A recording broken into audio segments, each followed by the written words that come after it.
자, 여러분, 제가 퀴즈 하나 내겠습니다. 한번 맞춰보십시오. 대한민국 경제의 심장, 한강의 기적을 맨주먹으로 일궈낸 기업. 과거에는 정주영 회장의 이봐 해봤어라는 불굴의 정신으로 모래바람 날리는 사막에서 항만을 짓고 허허벌판 울산 백사장에 세계 최대의 조선소와 자동차 공장을 세웠던 그 야성의 기업. 어딘지 감이 오십니까? 네, 맞습니다. 바로 현대자동차입니다. 그런데 말입니다. 지금 우리가 알던 그 현대가 소름 끼치게 변하고 있습니다. 기름 냄새 진동하고 수만 명의 노동자가 땀 흘리며 쇠망치를 두드리던 그 뜨거운 공장의 풍경이 이제는 차갑고 정교한 기계음으로 바뀌고 있습니다. 여러분, 혹시 최근에 인터넷에서 화제가 됐던 영상 하나 보셨습니까? 마치 사람처럼 관절을 꺾으며 유연하게 춤을 추고 공중제비를 핑그르르 도는 로봇계와 인간형 로봇 영상 말입니다. 전 세계 사람들은 그 영상을 보며 와, 기술 정말 대단하다, 신기하다, 귀엽다며 박수를 쳤습니다. 마치 서커스를 보는 것처럼 환호했죠. 하지만 저는 그 영상을 보는 순간 등골이 오싹해졌습니다. 제 눈에는 그게 단순한 로봇의 재롱잔치로 보이지 않았기 때문입니다. 그 춤사위는 다가올 인간 노동의 장례식을 알리는 서막처럼 보였거든요. 현대자동차 그룹의 수장 정의선 회장이 무려 1조 원이 넘는 천문학적인 현금을 싸들고 미국의 로봇 회사 보스턴 다이내믹스를 인수한 진짜 이유가 무엇일까요? 1조 원입니다, 여러분. 우리 돈으로 강남의 웬만한 아파트 수백 채를 살 수 있고 소나타 자동차 3만 대를 넘게 살 수 있는 그 막대한 돈을 단순히 신기한 장난감 하나 사려고 썼을까요? 기업은 절대 손해보는 장사를 하지 않습니다. 이건 대한민국은 물론 전 세계 모든 월급쟁이들의 퇴직 시계를 강제로 멈춰 세우려는 거대한 설계의 시작입니다. 지금 들리는 이 윙 철컥하는 기계음이 여러분 귀에는 무엇으로 들리십니까? 누군가에게는 4차 산업혁명이라는 달콤한 기순의 진보로 들리겠지만 아무런 준비가 되지 않은 우리 4060 세대, 그리고 이제 막 사회에 나온 우리 자녀들에게는 내일부터 공장에 나오지 마십시오라는 소리 없는 해고 통지서가 전송되는 소리입니다. 오늘 제가 드릴 이야기는 단순히 현대차가 로봇을 잘 만든다는 뻔한 국뽕 뉴스가 아닙니다. 우리의 밥그릇, 아니 우리 자식들의 밥줄이 걸린 생존의 문제입니다. 지금 이 영상을 끝까지 보지 않으신다면 여러분은 훗날 로봇에게 내 월급과 내 자리를 뺏기고 나서 땅을 치며 후회하는 구경꾼으로 남게 될지도 모릅니다. 그래서 오늘 삼시세돈에서는 언론이 화려한 기술력 뒤에 꽁꽁 숨겨둔 이 잔혹한 진실을 딱 3가지로 발라드리겠습니다. 첫째, 현대차가 입양한 저 노란색 로봇계 스팟이 지금 당장 기아차 광명공장과 울산 공장에서 인간을 어떻게 몰아내고 있는지 그 살벌한 현장을 고발합니다. 둘째, 싱가포르에 지어진 현대차의 비밀기지 글로벌 혁신센터가 왜 전 세계 공장 노동자들에게 재앙의 예고편인지 그 소름 돋는 무인 공장의 원리를 낱낱이 분석해드립니다. 셋째, 그렇다면 우리는 손가락만 빨고 있어야 하는가? 이 거대한 변화의 파도 속에서 우리 4060 세대가 내 자산을 지키고 오히려 이 위기를 돈으로 바꿀 수 있는 마지막 골든타임, 생존 전략을 공개하겠습니다. 지금 여러분의 미래를 지킬 준비가 되셨습니까? 안전벨트 꽉 매십시오. 자비 없는 로봇과의 전쟁, 지금 바로 시작합니다. 자, 시계를 잠시만 돌려보겠습니다. 우리가 흔히 자동차 공장 하면 떠오르는 풍경이 뭡니까? 수천 명의 작업복 입은 사람들이 컨베이어 벨트 양옆에 빽빽하게 늘어서서 지나가는 자체에 문짝을 달고 바퀴를 끼우고 전동 드릴로 나사를 조이는 모습 아니었습니까? 기계가 돌아가는 소음 속에 사람의 고함과 땀 냄새가 섞인 그 치열한 삶의 현장 말입니다. 그런데 현대차가 보스턴 다이내믹스를 인수한 이후 이 익숙했던 풍경이 소름 끼치게 아주 조용하게 변하고 있습니다. 앞서 말씀드린 그 노란색 로봇의 이름이 스팟이라고 합니다. 이 녀석 유튜브에서는 신나는 음악에 맞춰 춤이나 추는 귀여운 애완견처럼 보였죠. 그거 다 쇼입니다. 진짜 모습은 따로 있습니다. 지금 기아 자동차 광명공장, 옛날 소하리 공장이라고 부르던 곳 기억하시죠? 그리고 현대차의 심장인 울산 공장. 그곳의 밤은 더 이상 경비원들이 손전등 들고 순찰을 돌지 않습니다. 대신 이 노란 로봇계 스팟이 그 넓은 공장 바닥을 네 발로, 그것도 아주 섬뜩할 정도로 조용하게 누비고 다니고 있습니다. 사람은 어떻습니까? 밤새 순찰 돌다 보면 다리도 아프고 졸리기도 하고 어두운 구석은 무서워서 대충 보고 지나치기도 합니다. 하지만 이 기계 짐승은 다릅니다. 지치지도 않고 졸지도 않고 어두운 구석구석을 레이저 눈으로 스캔하며 가스 배관이 새는지, 문이 열렸는지, 설비 온도가 너무 높지는 않은지 1초 만에 파악해서 본부로 전송합니다.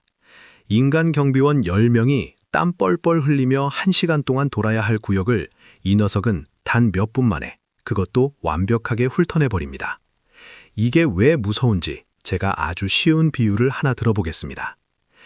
우리 아버님, 어머님들 시골집 마당이나 텃밭에 물 줘보셨죠? 예전에는 우리가 어떻게 했습니까? 긴 고무 호스를 질질 끌고 다니면서 여기 뿌리고 저기 뿌리고 했습니다. 그러다 보면 호스가 꼬이기도 하고 물이 튀어서 옷도 젖고 내가 힘들면 저 구석에 있는 상추에는 물을 못 주기도 했죠. 그게 사람이 하는 일입니다. 그런데 현대차가 지금 공장에 깔고 있는 이 로봇 시스템은 뭡니까? 마당 전체에 최첨단 자동 스프링클러를 깐 것과 똑같습니다. 그냥 물만 뿜는 게 아닙니다.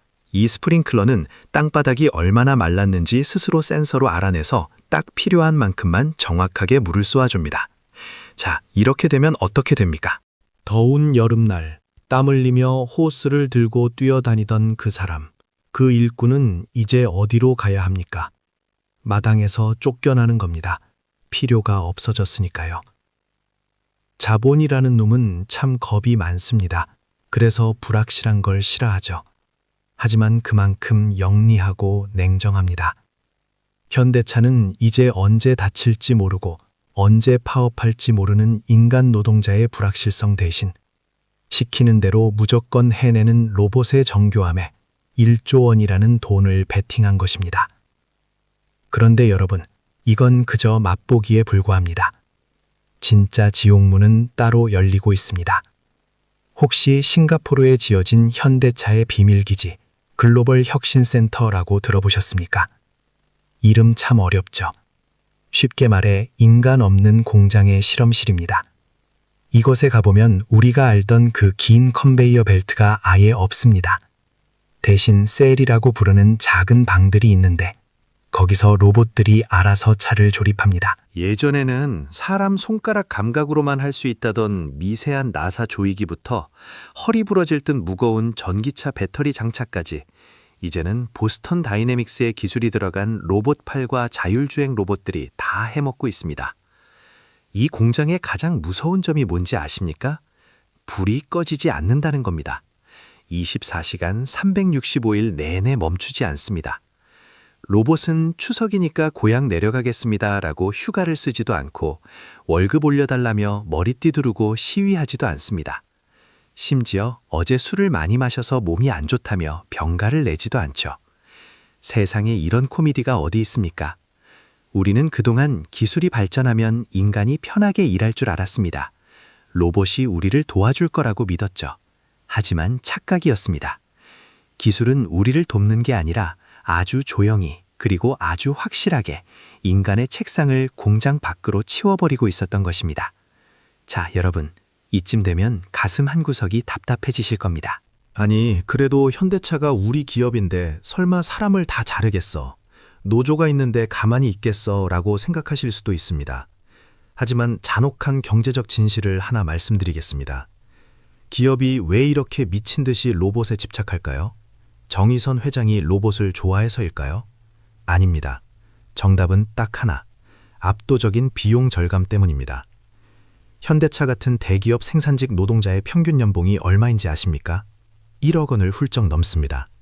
20년, 30년 청춘을 바쳐 일했으니 당연히 받아야 할 돈입니다.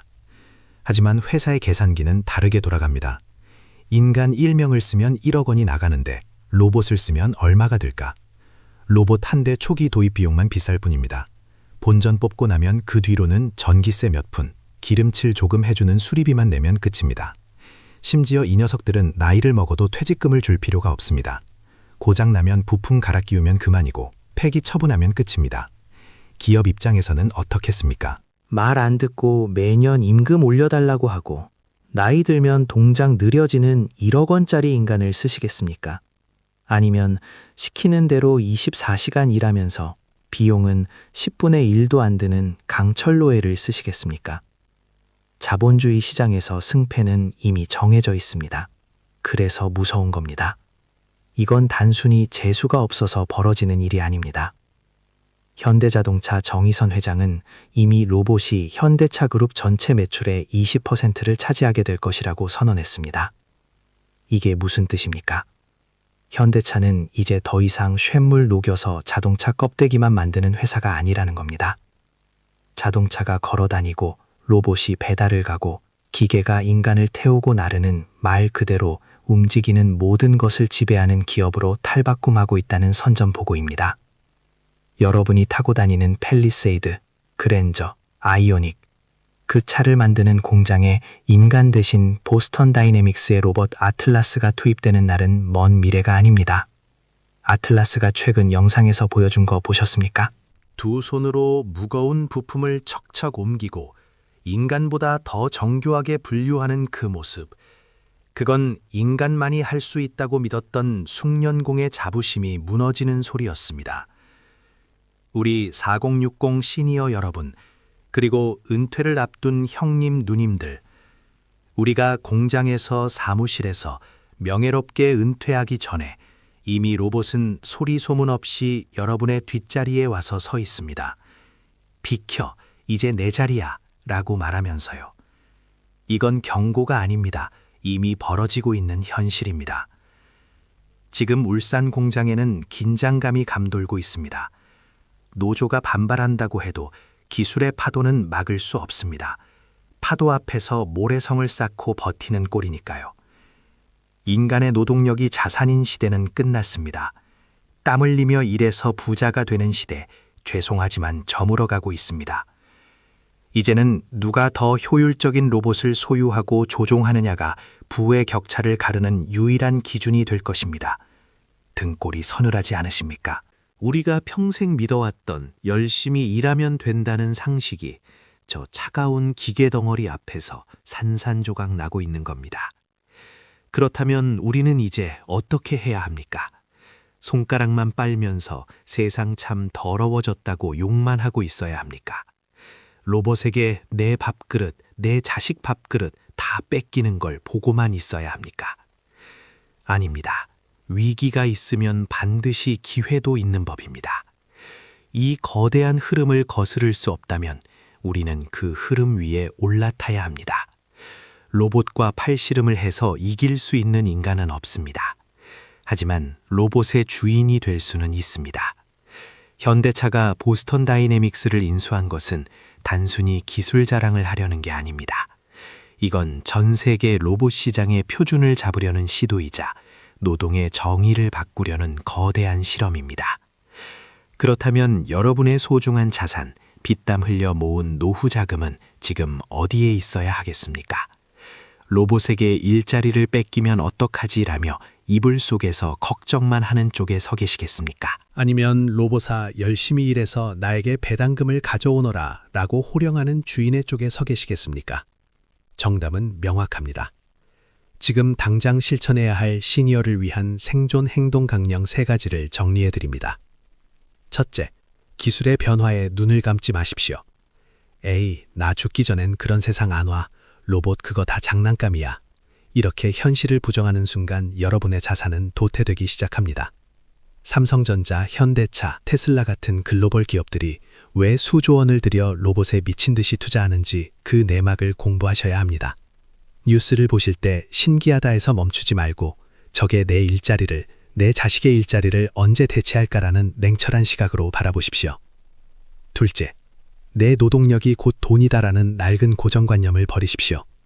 우리는 평생 몸 써서 시간 써서 돈을 벌었습니다. 그게 미덕인 줄 알았습니다. 하지만 앞으로는 아닙니다.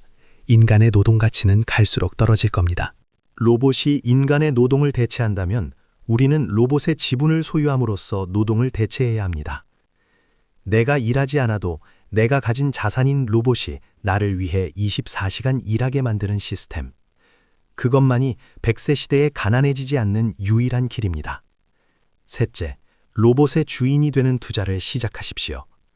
현대차와 같은 로봇 선도 기업의 주주가 되거나 로봇 산업 전반에 투자하는 상장 지수 펀드에 관심을 두십시오. 이것이 바로 로봇과 경쟁하지 않고 로봇을 부리는 방법입니다. 로봇이 공장에서 24시간 돌아가면 돈을 벌어올 때 그 수익을 배당금과 주가 상승으로 챙겨가는 사람, 그 사람이 바로 진정한 승자입니다. 자, 오늘 이야기를 마무리하겠습니다. 현대차가 인수한 보스턴 다이나믹스의 로봇들은 이미 우리 공장에 침투해 인간의 자리를 하나둘 지워나가고 있습니다. 싱가포르의 무인 공장 모델은 머지않아 울산과 전 세계 공장으로 확산될 것입니다. 기업은 비용을 줄이기 위해 살아남기 위해 인간 대신 로봇을 선택할 것이고 이 거대한 흐름은 그 누구도 심지어 대통령도 막을 수 없습니다. 여러분은 선택해야 합니다. 끝까지 로봇과 팔씨름하며 버티다가 밀려나는 구경꾼이 되시겠습니까? 아니면 그 로봇의 등 위에 올라타서 더 넓은 세상을 바라보는 주인이 되시겠습니까? 자식들에게 라떼는 말이야 하며 짐이 되는 노후가 아니라 걱정 마라, 아빠가 로봇한테 돈 벌어오라고 시켜놨다 라고 말할 수 있는 기술의 축복을 누리는 가장 풍요로운 황혼을 보내시길 진심으로 응원합니다. 변화는 고통스럽습니다. 하지만 그 변화의 끝에서 기회를 잡는 사람만이 살아남습니다. 오늘 삼시세돈이 전해드린 이 정보가 여러분의 경제적 자유를 지키는 작은 불씨가 되었기를 바랍니다. 오늘 영상이 도움되셨다면 구독과 좋아요 부탁드립니다. 여러분의 미래를 지키는 골든타임, 삼시세돈은 언제나 여러분과 함께하겠습니다. 시청해주셔서 감사합니다. 다음 시간에 더 날카롭고 돈이 되는 이야기로 돌아오겠습니다. 안녕히 계십시오.